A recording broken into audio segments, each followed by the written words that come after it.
The stand-in's chair is empty. The set is ready. The camera is loaded. 43 people are waiting. Maureen O'Hara looks at the empty chair. Then she looks at the director. Then she does something nobody on that set has ever seen a lead actress do. She sits in it herself. Here is the story. RKO Pictures, Hollywood, 1952. Interior set, a drawing room scene. High ceilings, period furniture, 3 windows dressed with afternoon light that has taken the gaffer and his team 2 hours to build correctly. The shot is complicated. A dolly move that tracks across the room and settles on a 2-shot, the kind of setup that requires the stand-in to hold position while the camera crew rehearses the movement before the lead actress takes the mark. If stories like this one stay with you, subscribe now. Every week, a story you won't find anywhere else. The stand-in's name is Dorothy Walsh. She has been on this production for 6 weeks.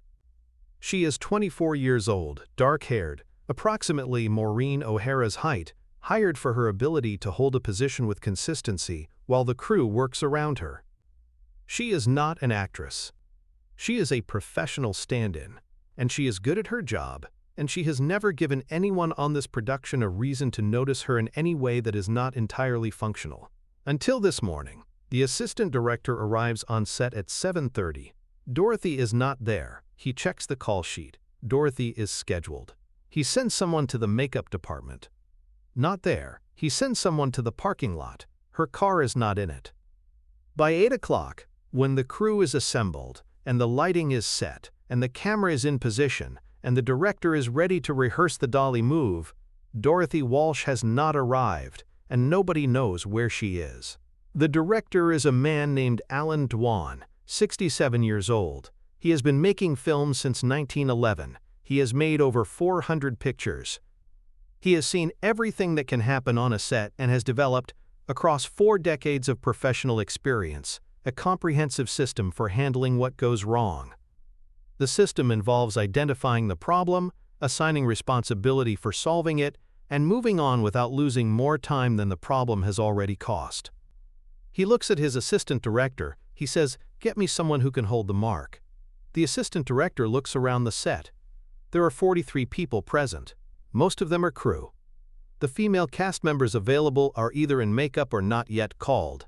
The script supervisor is the right height, but has never stood in for anyone. The wardrobe assistant is close but not quite right for the lighting setup. He is still calculating when Maureen O'Hara walks onto the set. She has been in makeup since 6:30. She is in full costume, the period dress, the hair, the complete preparation of a woman who takes the discipline of her work seriously enough to arrive ready before she is needed. She reads the situation in approximately 4 seconds. The empty mark. The crew standing by. The assistant director's expression. She says, "What's happened to Dorothy?" The assistant director explains. Dorothy Walsh called in at 7. Her mother has been taken to the hospital overnight. She is in Pasadena. She will not be coming in today. Maureen O'Hara listens to this. She looks at the empty mark. She looks at the lighting setup that has taken 2 hours to build, and that will deteriorate in quality if the crew does not rehearse the dolly move within the next 20 minutes, because the artificial afternoon light is calibrated to match a specific quality of exterior that the gaffer has been chasing all morning, and that is already beginning to shift. She says, "I'll stand in." The director looks at her. The crew looks at her.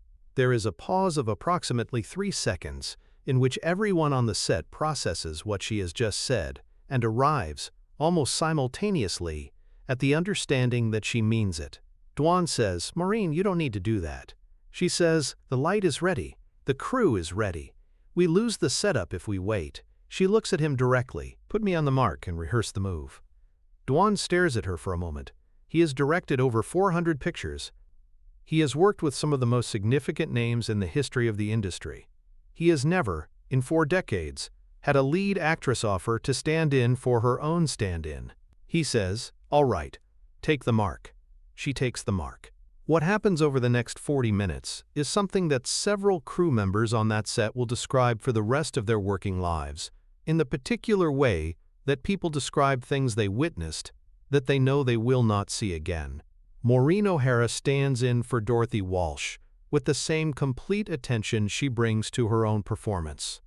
She holds the position the dolly move requires with absolute consistency, not approximately, not close enough for the rehearsal to proceed, but exactly, with the kind of physical precision that stand-ins spend years developing and that most of them never achieve at the level she achieves it in the first take of the rehearsal.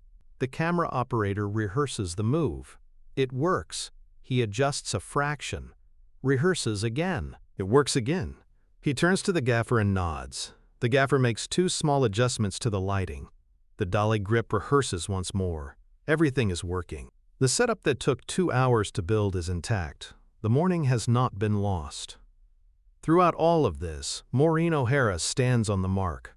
Between rehearsals, she does not sit, does not check her hair or her costume, does not speak to anyone unnecessarily. She is doing a job, and she is doing it with the same discipline she brings to every other job, regardless of whether the job is being captured by the camera or simply making it possible for the camera to do its work. After the 4th rehearsal, the gaffer walks over to the director. He says, quietly, so that only Dwan can hear it, "She holds better than Dorothy." Dwan almost smiles. He says, "Yes, she does." At 10 minutes past 9, the rehearsal is complete. The setup is locked. Everything is ready to shoot. Dwan calls the crew to their positions and looks at Maureen O'Hara still standing on the mark. He says, "All right, Maureen, you can come off the mark now." She looks at him. She says, "Are we ready to shoot?" He says, "We are." She says, "Then I'm already here." Dwan stares at her. She is standing on the mark in full costume, with perfect lighting, and a locked camera move, and a crew that has just spent 40 minutes rehearsing around her presence. She is, in the most literal possible sense, already there. He says, "Take 1." They shoot the scene. First take. Maureen O'Hara has been standing on that mark for 47 minutes. She has held the position through 4 rehearsals and 1 lighting adjustment and 2 dolly grip recalibrations and a brief discussion between the camera operator and the focus puller about the precise point in the move where the focal length needs to shift. She delivers the scene as though she has just walked onto the set fresh.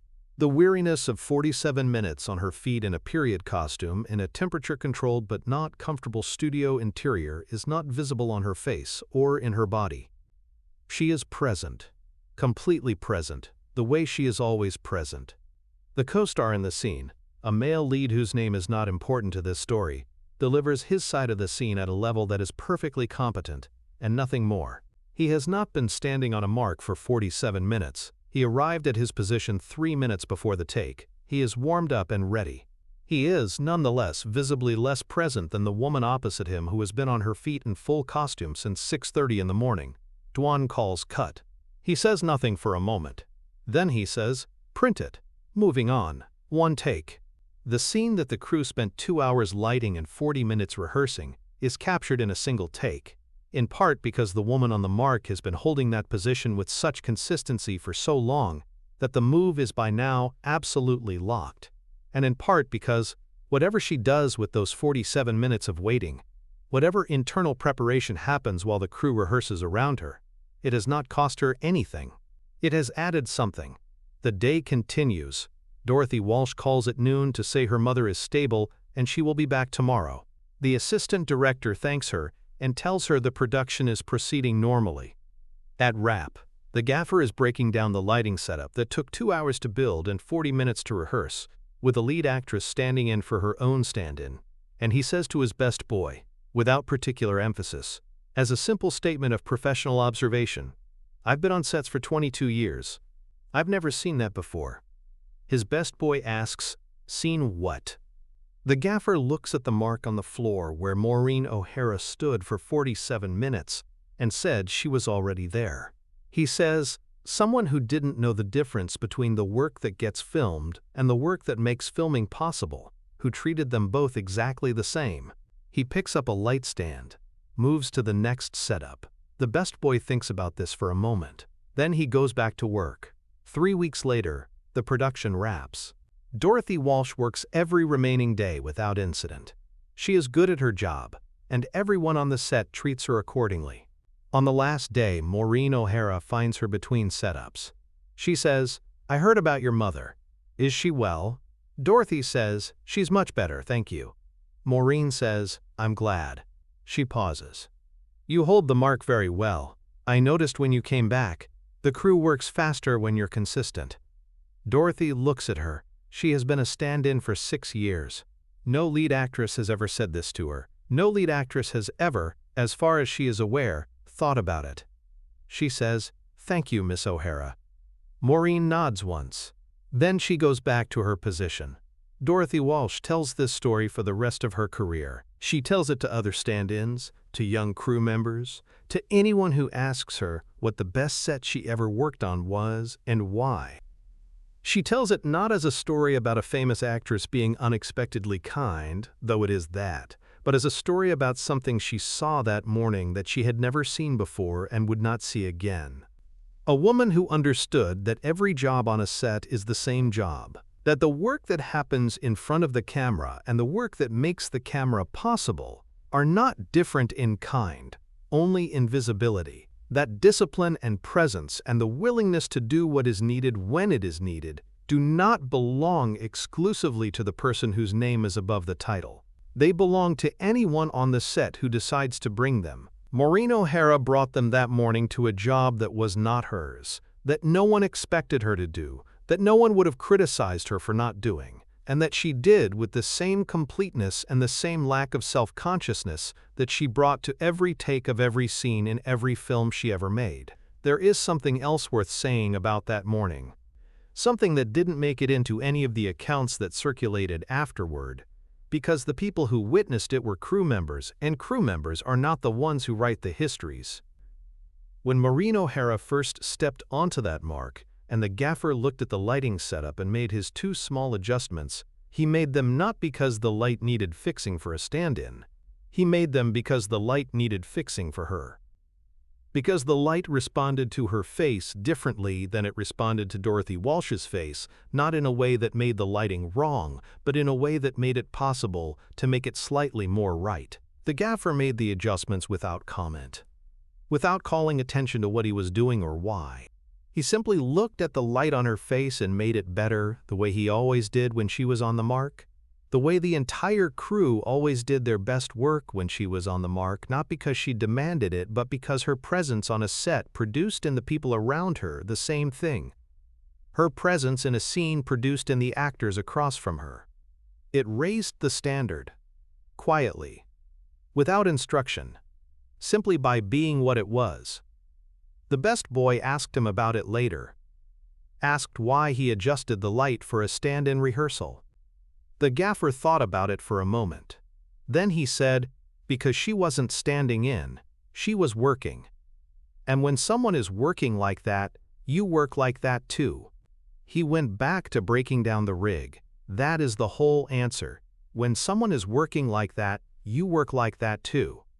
It is the simplest and most complete description of what Maureen O'Hara did to every set she ever walked onto. Not by demanding excellence, not by performing it for the camera, by simply being it, completely and without reservation, from the moment she arrived to the moment the day was done, in front of the camera and behind it, and on a stand-in's mark, in the middle of a Tuesday morning, when her own stand-in's mother was in a hospital in Pasadena. The camera was not rolling, she worked anyway. About what it means to treat every part of the work as the work. About the difference between presence and performance, and what happens when the two are the same thing in a person all the way down. About a stand-in's empty chair and a lead actress who looked at it and saw not someone else's problem but simply a job that needed doing. That's the Maureen O'Hara the credits never showed. The one who held the mark until the camera was ready and then, when the director said she could come off it, said, "I'm already here." That's the one worth knowing.